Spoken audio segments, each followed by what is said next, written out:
இனியாவோட விருப்பம் இல்லாம இங்க எதுவுமே நடக்கல. ஏமா, உனக்கு இந்த கல்யாண ஏற்பாட்டுல சம்மதமா?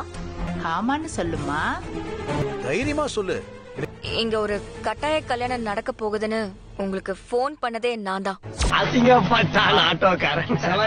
நண்டு சிண்டு முத கொண்டு நமக்கு எதிரா நிக்கிது கோபி. நீ நினைச்சாலும் அவன் உங்க எல்லார்கிட்டயும் ஒரு விஷயம் பேசணும். உங்க எல்லார்கிட்டயும் கொஞ்சம் பேசணும். நான் எல்லார்கிட்டயும் பேசணும்னு சொன்னேன். which means வீட்ல இருக்கிற எல்லார்கிட்டயும் பேசணும். பைத்தியமாயவே ரொம்ப நேரம் நல்லா பேசிக்கிட்டாரையா. எதுக்கு டாடி கூப்பிட்டீங்க? சொல்றேம்மா, சொல்றேன். இந்த வீட்டை விட்டு ரேடியா போயிடலான்னு இருக்கேன். கோபி, என்னப்பா சொல்ற? என்னடி சொல்ற? ஆமாம்மா, இது சாயந்தரமே இந்த வீட்டை விட்டு கிளம்புறேம்மா.